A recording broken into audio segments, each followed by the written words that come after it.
अस्सलाम वालेकुम। Welcome to another online session. अच्छा जी, हमने पिछला जो था वो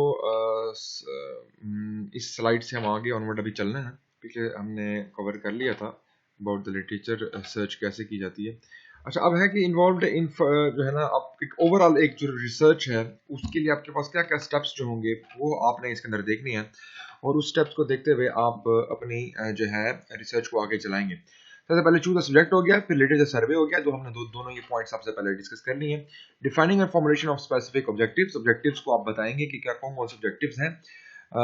उसके बाद आप प्रिपेयर करेंगे सिनॉप्सिस को। सिनॉप्सिस आपने प्रिपेयर करना है, आपको टाइम दिया जाएगा कि आप ने इनिशियल प्रेजेंटेशन एक देनी है, प्रपोजल देना है, जिसके अंदर आप सारे कंस्ट्रेंट्स जो हैं वो उनको डिस्कस करेंगे।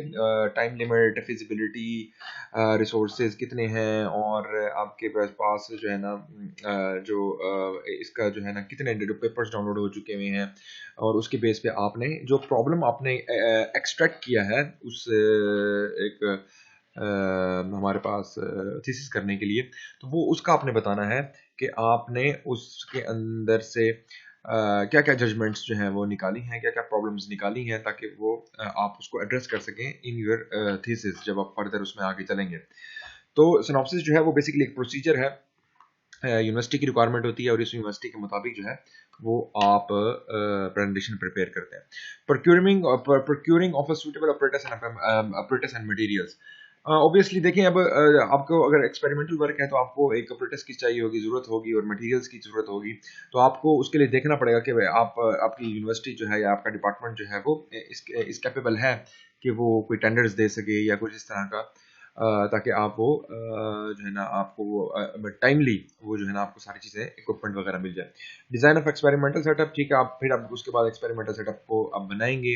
आपको जो जो चीज़ें हैं आप उसको असेंबली फेज में लेके आएंगे, और ऐसा ऐसा जो है ना आप वो सारी जो मिक्सचर ऑफ इक्विपमेंट है या मिक्सचर मिक्सचर ऑफ कंपोनेंट्स है वो आप उसको लगाएंगे, ऐड करेंगे एक दूसरे के साथ, और फाइनली उसको आप इस काबिल बनाएंगे कि आप उसके अंदर एक्सपेरिमेंटली कोई वैल्यूज निकाल सकें। ठीक है, तो ये भी एक एक फीस होता है जिसके अंदर आपने लाजमी अपने रिसर्च को लेके जाना है। तो डिपेंड करता है, एक्सपेरिमेंटल जरूरी नहीं एक्सपेरिमेंटल सेटअप हो, आपका सिमुलेशन सेटअप भी हो सकता है, जिसके अंदर आपने जिस तरह अगर आप मैं रोबोटिक्स वगैरह की बात करूं तो इसके अंदर एक सिमुलिंक होता है, और इसके अंदर सिमुलिंक के अंदर आप मुख्तलिफ ब्लॉक डायग्राम की फॉर्मेशन में अपने अपनी जो मैथडोलॉजी होती है, या अपनी जो दूसरे लफ्जों में इसको क्या लेना चाहिए कि आप जो मॉडल बना रहे हैं उसको आप कैटेगराइज करते हैं।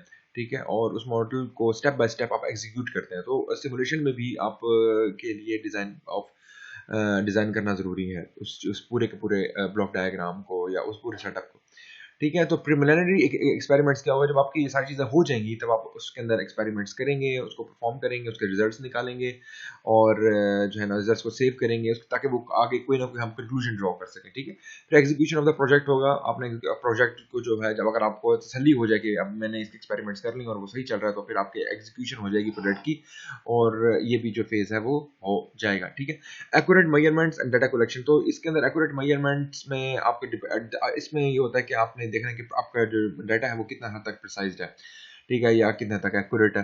तो ये सारी चीज़ें आप इसके अंदर देखेंगे तो वो डिफरेंट डिपेंड करता है कि आपने उसके अंदर कोई सेंसर्स यूज़ करने हैं, या उसमें कोई और मेट्रोलॉजी की कोई चीज़ें यूज़ करनी है, वर्नियर कैलिपर्स, स्क्रू गेज वगैरह। तो ये सारी चीज़ें जो है या कोई इस तरह का क्वालिटी सेटअप आपने उसके अंदर मेंटेन करना है, तो जो है वो सारी चीज़ें आप उसके अंदर देखेंगे, और वो मेजरमेंट्स जो होंगे वो आपकी सेव होती जाएंगी। और वो सेव करने के भी मुख्तलिफ तरीके हैं, जो यूजली क्लाउड पे भी कर देते हैं ब्लूटूथ के थ्रू, या आजकल इंटरनेट की जो है वो एक्सेस है, हर किसी के पास नेटवर्किंग है, तो वो आप जो डाटा है वो सारा का सारा सेव करते जाते हैं। या पुराने ज़माने में जैसे कि और अभी भी करते हैं, ऐसी बात नहीं है, रजिस्टर्स के ऊपर लोग सेव करते हैं, अपने टेबल्स बनाते हैं, जो पैरामीटर्स हैं उसके रिस्पेक्ट से जो है वो आप अपने डेटा को सेव करते हैं। तो ये सारा प्रोसीजर है रिसर्च का, जिसके अंदर आपने ये सारे के सारे जो इसके मेन पॉइंट्स हैं वो जहन में रखने हैं करते हुए। उसके बाद है data analysis and error computing. अब आप डाटा एनालिसिस करेंगे, आप उसके लिए हो सकता है कि आपके पास जो है ना मुख्तलिफ टूल्स हो, एनसिस हो या अबेकस हो या सॉलिडवर्क्स पे भी सिमुलेशन हो जाती हैं और उसका एनालिसिस भी हो जाता है। तो डिपेंड करता है कि आपने किस तरह का एनालिसिस करना है। और एरर कंपाउंडिंग करना पड़ता है, यानी कि आपको एरर्स निकालने हैं, आपको एरर्स निकालने हैं या फिर उसको इरेडिकेट भी करना है, यानी कि उसको निकाल उसको उसको उसको उसको रेक्टिफाई भी करना है कि वो एरर आ रहा है तो उसको कैसे कैसे सेट करें। समटाइम्स इसको ट्रबल शूटिंग का नाम भी देते हैं, लेकिन बहरहाल ये एरर कंपाउंडिंग जो है उसका मतलब ये है कि आपने एरर्स को एक्सट्रैक्ट करने हैं, उसमें से निकालना है ताकि आपका जो रिजल्ट है वो बगैर एरर के हो। ठीक है जी। तो उसके बाद है हाइपोथेसिस एंड वेरिफिकेशन, टेस्टिंग। अब आपने जो जो जो आपने आइडिया एग्जीक्यूट किया है, अब उसकी आपने टेस्टिंग करनी है। वो टेस्टिंग डिपेंड करता है कि वो पुराने रिसर्च पेपर्स से आप कंपैरिजन करके और देखते हैं कि भाई मेरा आंसर जो आ रहा है वो इसके कितने हद तक करीब है। और फिर वेरिफिकेशन करते हैं कि वेरिफिकेशन कैसे करेंगे कि भाई आपका ये डाटा जो है ये ठीक है। और मतलब जैसे कि आप अगर हम एक सब्जेक्ट हम पढ़ते थे न्यूमेरिकल एनालिसिस का या स्टैटिस्टिकल अप्रोचेस का, उसके अंदर हम एक वर्ड यूज करते हैं आउटलायर्स का। आउटलायर्स होते हैं वो ऐसे कुछ रिजल्ट्स होते हैं जो कि एकदम से आ गए, वो डिपेंड करता है या तो इन्वायरमेंटल इफेक्ट्स भी हो सकते हैं और इस तरह के बहुत सारी चीजें उसके अंदर ऐड हो सकती हैं जिससे आपका रिजल्ट एकदम से चेंज हो जाता है कुछ थोड़े से टाइम के लिए, थोड़े से इंस्टेंट के लिए। तो मैं वैसे बता रहा हूँ, तो हमने वेरिफिकेशन भी करना है कि भाई वो सीक्वेंस भी ठीक है कि नहीं है। ठीक है, तो ये सारी चीजें उसके अंदर आएंगी। फिर रिजल्ट्स करेंगे और डिस्कशन का एक जो है ना हेडलाइंस देंगे। रिजल्ट जो होंगे वो आपके सारे इन टर्म्स ऑफ ग्राफ होंगे या जैसे भी आपका होगा इन टर्म्स ऑफ टेबल होगा, वो आप सारा उसके अंदर पोर्ट्रे करेंगे और उसके बाद आप डिस्कशन करेंगे उसी उसी रिजल्ट्स के, यानी कि ये पहला जो मेरी मेरी टेस्टिंग, मैंने पहली टेस्टिंग की है वो दूसरी टेस्टिंग से किस तरह डिफरेंट है। तो ये आप इसमें डिस्कशन में ये चीज आ जाएगी। Generalisation, interpretation and drawing conclusions. तो अब ये अब आपने फिर अब आप अपने कंक्लूजन देनी है। तो कंक्लूजन देने के लिए आप बताएंगे कि मैंने कुछ चीजें एज्यूम की इसके अंदर और मैंने कुछ चीजें पुराने पेपर से उठाई, कुछ नए पेपर से उठाई। और उसके बाद फिर मैं आप बताएंगे कि मैंने कुछ चीजें इसमें जनरल यूज की हैं कि ये जो हमेशा से वो जो कंसेप्ट चले आ रहे हैं, जो फिजिक्स के कंसेप्ट हैं, वो जनरलाइजेशन के कंसेप्ट हैं। तो मतलब इस तरह करते हुए आप इसको लेके चलेंगे। तो मतलब आपको सारा डाटा जो है वो पुराना उसको आपस में रिलेट करके लेके चलना है। Preparation of the project report and writing thesis. तो उसके बाद जब आप ये सारे काम कर लेंगे तो उसके बाद फाइनली आप प्रोजेक्ट रिपोर्ट बनाएंगे और उसके बाद फिर आप थीसिस राइट करेंगे।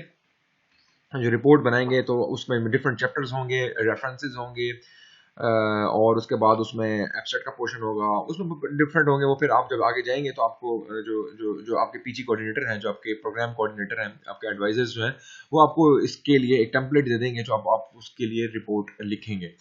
तो रिपोर्ट में भी ज्यादातर यही चीजें ही होती हैं जो आपने अभी अभी इस रिसर्च में किया, तो उसी को बस हम हेडलाइंस के तौर पर लिख देते हैं। तो इट्स नथिंग नथिंग कोई और स्पेशल चीज नहीं है, बस इसको हम वर्ड्स की फॉर्म में लिखेंगे और फॉर्मुलेट करेंगे बेसिकली उसको, कि ताकि एक ही सारा डाटा जो है वो एक ही जगह पे सीक्वेंस बाय सीक्वेंस पड़ा हो। ठीक है, तो ये इसमें हमारे पास अब ये सारी चीजें हमने डिस्कशन की है कि रिसर्च का प्रोसेस क्या है, वो सारे के सारे को अब हम एक लेआउट के फॉर्मेशन में, एक प्रोसेस लेआउट, एक स्कीमेटिक तरीके से इसको देख लेते हैं।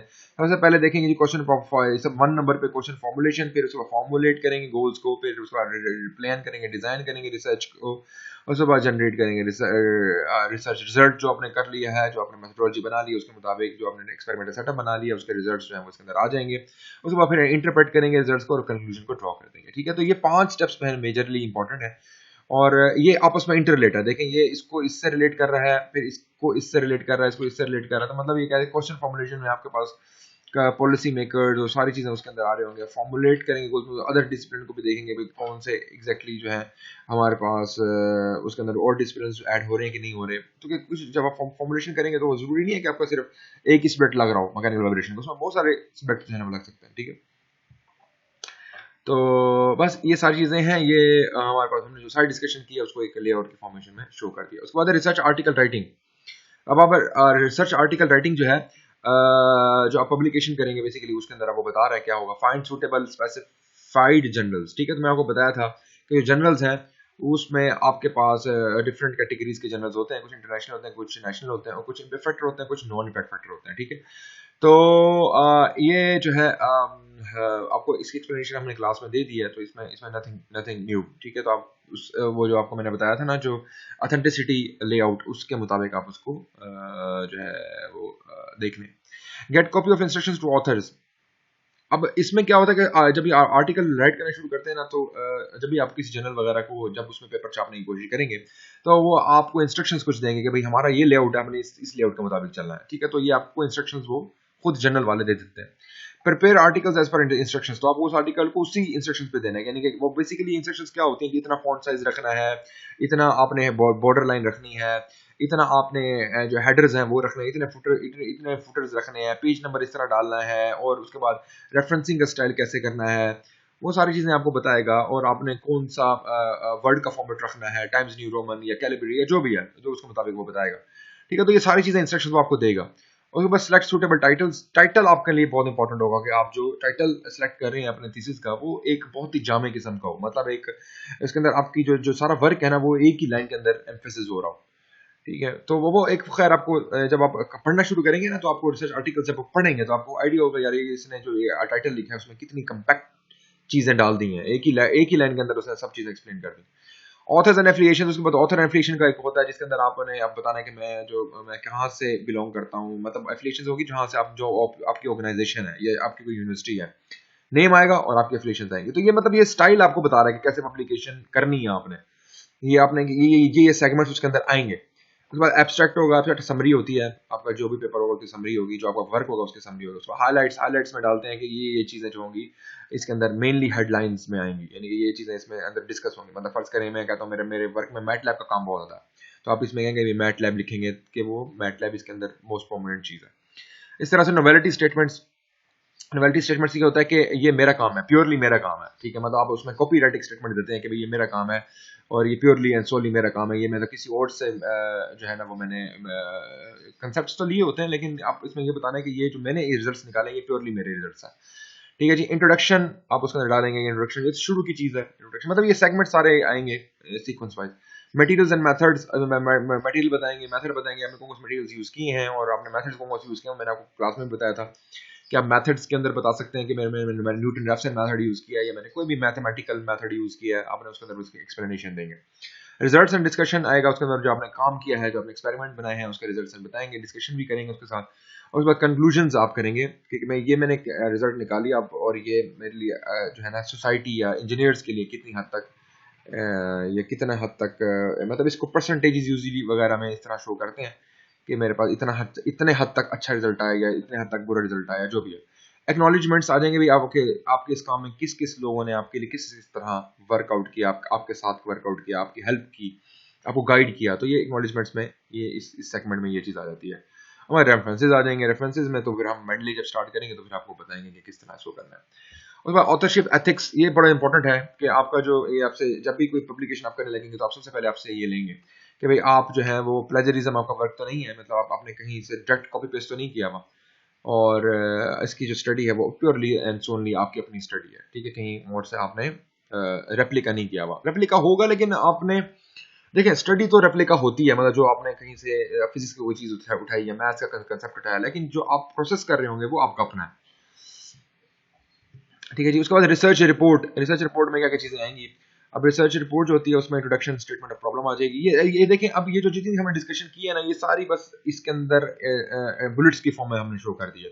Introduction and statement of problem, review of the relevant literature, ये literature survey, statement of research objectives, theoretical resume. Resume होता है कि आपने ने ना आपने क्या क्या काम किया हुआ, आपकी क्या अचीवमेंट्स हैं, तो ये भी एक आता है, लेकिन ये सब में नहीं आता, किसी किसी में आता है। अभी ये ऐड करते हैं हमारा डिस्क्रिप्शन ऑफ रिसर्च डिजाइन, वो सारी चीजें। एक्सपेरिमेंटल डिजाइन का बताएंगे किस तरह एक्सपेरिमेंट किए हैं आपने, मेजरमेंट, एनालिसिस, एरर कंप्यूटिंग, वो सारी चीजें जो हमने अभी की हैं। पर इसके अंदर ये है अपेंडिसेस। अपेंडिसेस ये होता है कि आपकी कोई डाटा शीट्स हो या कुछ इस तरह की चीज हो, कोई फॉर्मूलाज हो, कोई फॉर्मूला शीट हो, वो आप उसके अंदर ऐड कर देते हैं एंड पे, तो जो है ना वो इसके अंदर ये एक सेगमेंट इसमें ऐड हो जाएगा। बाकी रिसर्च जब आप कर लेंगे तो ये सारे सेगमेंट आपको खुद ब खुद आप फॉर्मुलेट करके एक रिपोर्ट में लिखते जाएंगे। टाइप्स ऑफ रिसर्च कौन से होते हैं जी? एप्लीकेशन में प्योर और अप्लाइड रिसर्च होती है। प्योर जो होगी वो तो जनरलाइजेशन होगी ना, फॉर्मुलेशन ऑफ थ्योरी।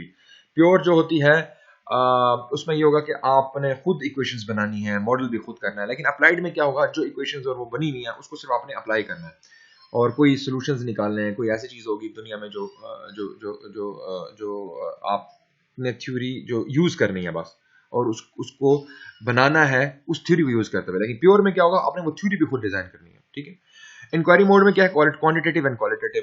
क्वांटिटेटिव में क्या आता है, मेजरमेंट ऑफ द क्वांटिटी और अमाउंट। ठीक है, वही मैं आपको बता दिया कि आपको पिछले वाली स्लाइड्स जो हमने की हैं उसका मैं आपको बताया था कि क्वांटिटेटिव और क्वालिटेटिव में क्या फर्क है। तो क्वालिटेटिव में होता है कि ये मेरे से अच्छा है, वो तेरे से अच्छा है, तो इस तरह करके आपने इसकी एक हाइपोथेसिस क्रिएट करना है। ठीक है, और क्वांटिटेटिव जो होगा वो आपका होगा अमाउंट बेस्ड, कोई वैल्यू होगी लाजमी, न्यूमेरिकल वैल्यू। उसके बाद रिसर्च स्टडीज, इसमें एक होती है एक्सप्लोरेटरी और फॉर्मुलेटिव रिसर्च, जिसके अंदर आप ने उसकी जो अंदर जो डीप वर्किंग है वो आपने उसकी उठानी है, ठीक है, उसको एक्सप्लोर करना है, ठीक है, of achieving new insights into it, और उसके मुताबिक आपने न्यू जो है चीज़ें बनानी है, एक्सप्लोर करना है। और डिस्क्रिप्टिव क्या होता है, आपने उस चीज़ के बारे में उसकी सिर्फ कैरेक्टरिस्टिक्स को पढ़ लिया, ठीक है, और आपने कोई सर्वेज वगैरह कर दिए, तो आपकी जो ज़्यादातर जो रिसर्च होती है इंजीनियर्स की, वो होती है एक्सप्लोरेटरी और फॉर्मुलेटिव, आपने कोई मॉडल बनाना होता है। तो डिस्क्रिप्टिव होती है ना, यूजली एमबीएज वगैरह इस तरह के लोग करते हैं, जिसमें वो सर्विस करवा देते हैं लोगों से, मतलब लाइक कि आप जी अपना व्यू पॉइंट दें on the economic crisis of Pakistan, ठीक है, तो वो उसके अंदर वो मुख्तलिफ बुलेट्स बनाए हुए होंगे, तो आपको बताएंगे ये, आप यस नो करते जाएंगे और वो कोई कंपैरेटिव स्टेटमेंट्स देते जाएंगे, जैसे कि ये बहुत अच्छा है, ये उससे अच्छा है, बेटर वर्स्ट, इस तरह करके। तो ये डिस्क्रिप्टिव रिसर्च होती है, इससे आप फिर अपने हाइपोथेसिस क्रिएट करते हैं। जो एक्सप्लोरेटरी होती है, जो फॉर्मुलेटिव, इसमें आपने मॉडल करना होता है। इंजीनियर्स को यूजुअली जो होता है फर्स्ट वन जो होता है, इससे ये इससे ज़्यादा लेना देना होता है। उसके बाद diagnostic research, to determine the frequency with which something occurs और which is associated with something else, ठीक है।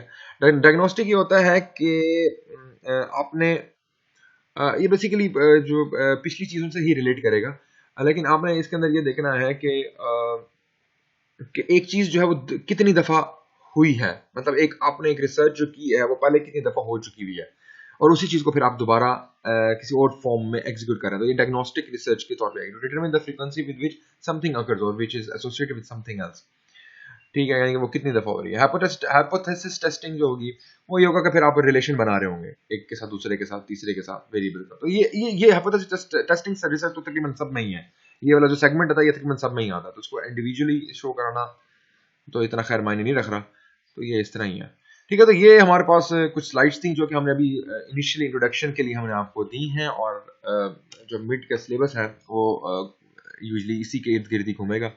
तो आप जो है मेरे लेक्चर जो मेरा जो जिस तरह मैं एलेबरेट कर रहा हूँ, कोशिश करें कि इसी तरीके से आपने एलेबरेट करना है इन टर्म्स ऑफ दीज ये जो वर्ड्स हैं, जैसे कि डायग्नोस्टिक रिसर्च है या हाइपोथेसिस है, इस तरह के वर्ड्स में आपने उसको एक्सप्लेन करना है जब भी कोई क्वेश्चंस आए, और होपफुली इंशाल्लाह जो है ना we will meet after the mid, और कोई any difficulty you may consult with me on email और एनी, जो मैंने वो आपको फ़ोन नंबर वगैरह दिया, उस पर भी आप मेरे से जो है ना रब्ता कर सकते हैं अगर कोई कन्फ्यूजन होगी तो। नहीं, बहुत सिंपल सा सब्जेक्ट है, तो लेकिन इन केस अगर हो तो you can easily without any hesitation you can consult with me. Okay ji, all for now, thanks, and inshallah we will meet again next time.